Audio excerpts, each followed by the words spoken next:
Tenemos más información y retomamos el tema de la quema de la Embajada de España. La última petición de Pedro García Redondo ante el tribunal fue de una sentencia con objetividad.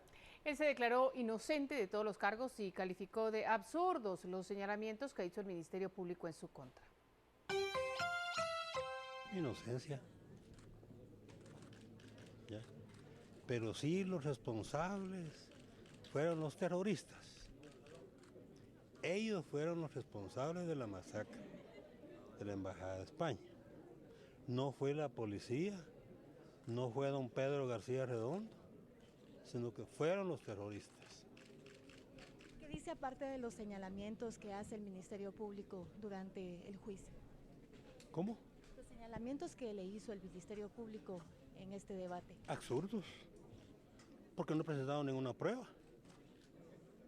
No presentaron pruebas. Durante todo el recorrido, como lo escucharon ustedes, que hablé, durante todo el recorrido del debate. No presentaron ninguna prueba. Es más, tuvieron 35 años para investigar.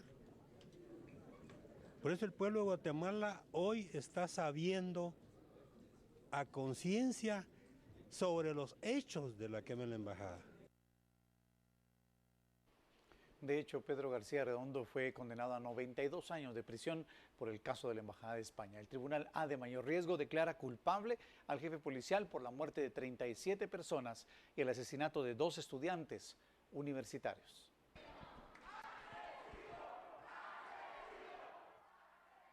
Luego de la sentencia, Pedro García Redondo abandonó la sala. 35 años después de los hechos, Pedro García Redondo fue declarado como autor responsable, sentenciado a 40 años por los asesinatos y delitos contra los deberes de la humanidad cometido contra 37 personas, hallado culpable de la quema de la Embajada de España y 50 años por el asesinato de los 2 estudiantes, Gustavo Adolfo Hernández González y Jesús Alberto España Valle, atacados durante el sepelio de los campesinos muertos en la embajada.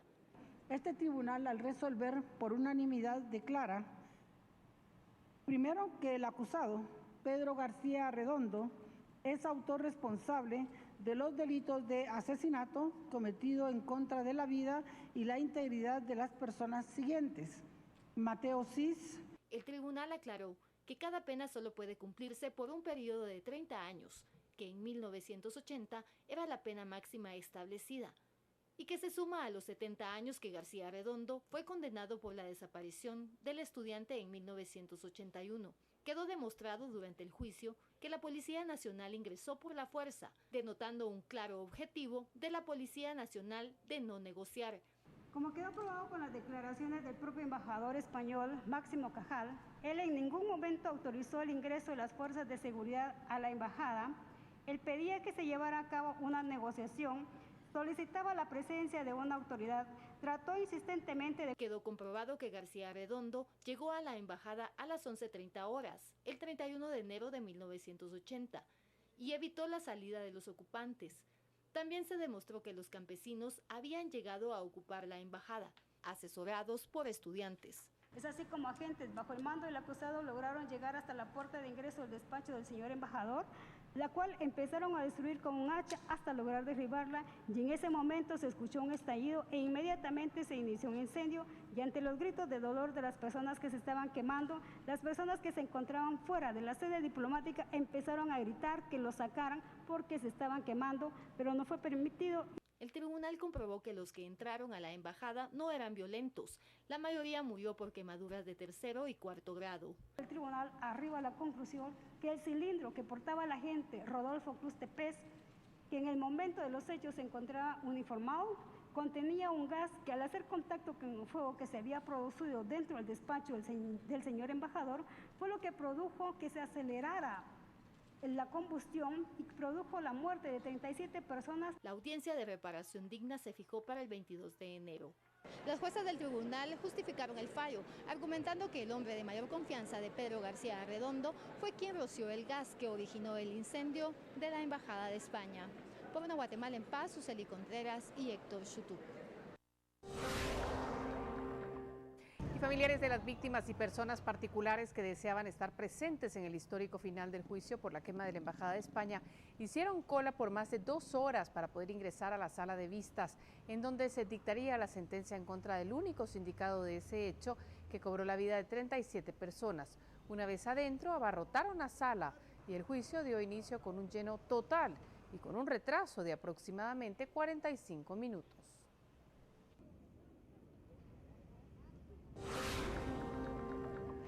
Tras finalizar la sentencia dictada del ex jefe del Comando 6 de la Policía Nacional, los presentes en la sala de vistas explotaron en algarabía.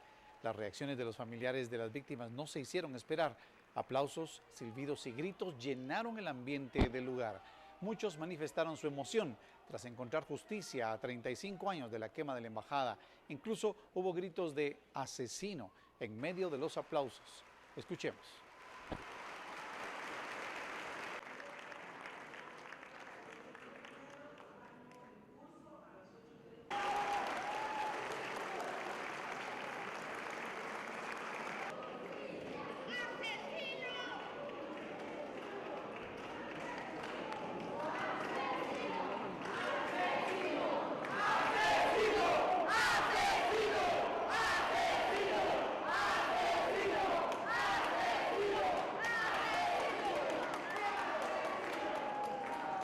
Luego de conocerse la sentencia de 90 años de prisión contra Pedro García Redondo, diversas reacciones se generaron, dentro de ellas la de la querellante Rigoberta Menchú, la del embajador de España, Manuel Lejarreta, y Rosalina Tuyuk, de la Coordinadora Nacional de Viudas de Guatemala.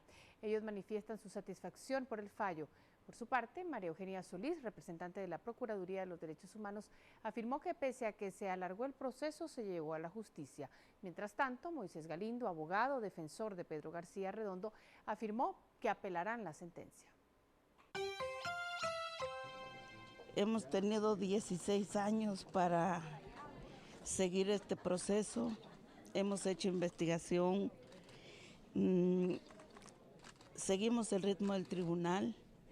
Y lo más satisfactorio para mí, número uno, es que tuvimos paciencia para garantizar el debido proceso para llegar hasta este momento.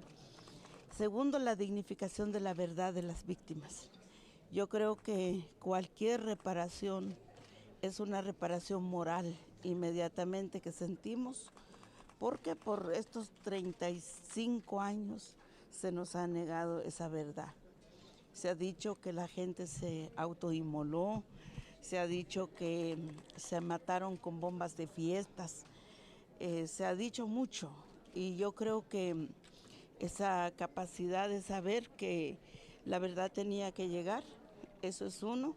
Yo creo que ha sido un juicio que se ha desarrollado con normalidad, sin incidentes mayores y que además ha concluido con una sentencia muy clara por parte del tribunal por unanimidad, en que se ha encontrado culpable al acusado y por tanto se le ha condenado, creo que una sentencia grave de años de cárcel por ser culpable de asesinatos en grado de tentativa y asesinatos reales de muchas personas. Esta resolución entonces sienta un precedente para que nunca más vuelvan a ocurrir todos estos delitos de lesa humanidad y también es un acto de dignificación para todos los que fallecieron en la Embajada de España, pero también es un acto de reparación, principalmente para los familiares sobrevivientes de toda esa masacre. Bastante bien razonada, tratando de explicar como dijo la jueza, la primera que habló sin mucho vocablo jurídico para que todos entendiéramos, los que no son abogados. Me parece que hay mucha emoción en el ambiente, como les digo, juezas valientes, juezas frontales, mujeres además que fueron capaces de llevar un debate con mucha responsabilidad y seriedad y pues este es el resultado. Al finalizar la sentencia, los familiares de las víctimas, entre ellas Rigoberta Menchú, se reunieron en la plaza a las afueras de la Corte Suprema de Justicia, ya entrada la noche. En ese lugar encendieron velas. Con cantos y lágrimas en los ojos celebraron el final de un juicio en contra del único responsable y ahora culpable, según los juzgadores, de la quema de la Embajada de España que cobró la vida de 37 víctimas.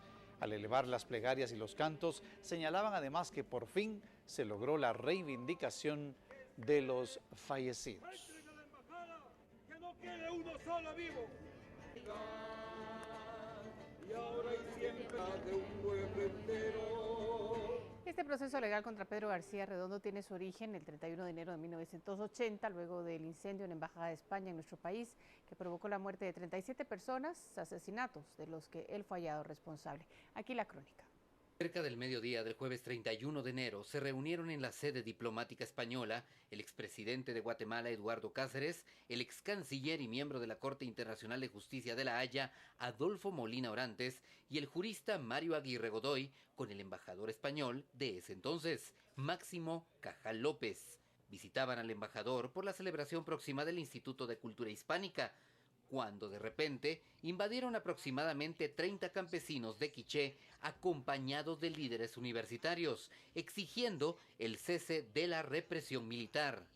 Las fuerzas de seguridad se presentaron y rápidamente entraron en las instalaciones.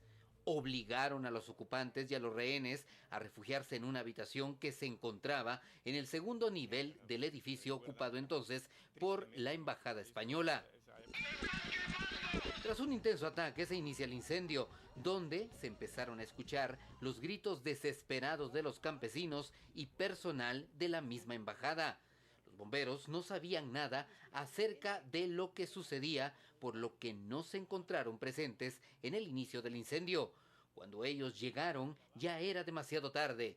Encontraron únicamente cadáveres calcinados. El origen de este incendio es fuente de discusiones. Por un lado, los representantes de la izquierda guatemalteca indican que fue provocado por lanzallamas y por el uso de fósforo blanco, mientras que el gobierno guatemalteco de entonces enfatizó que los ocupantes de la embajada se inmolaron con las bombas Molotov que llevaban. Con información de Marielos García, Noticiero Guatevisión, Renato Martínez. Vamos a cambiar totalmente de tema, y es que oficialmente Guatemala ya fue declarada capital iberoamericana de la cultura 2015 en un acto protocolario en el Centro Cultural Miguel Ángel Asturias, donde se encuentra la periodista Esli Melgarejo, nuestra compañera, quien desde allí nos dará detalles de este nombramiento de gran importancia para nuestro país. Escuchemos. Buenas noches. Guatemala fue electa por unanimidad capital iberoamericana de la cultura 2015 y fue electa por parte de los 29 alcaldes de Iberoamérica, y hoy oficialmente ya fue acreditada con este título de manos de la alcaldesa de España, Ana Botella, que fue entregado el documento al alcalde capitalino Álvaro Arzú. Hoy la gran sala del Teatro Nacional se llenó de grandes artistas, dirigentes de todas las ramas del arte, como es el teatro, la danza, el cine y la música. La actividad dio inicio con la entonación del himno nacional de Guatemala y el himno de España. Seguidamente fue entregada la documentación que lo acreditó a Guatemala con el título, y fue el final, el gran final que hicieron fue con la presentación del coro municipal. Fue un ensamble del coro municipal, la orquesta sinfónica y el ballet de la Municipalidad de Guatemala.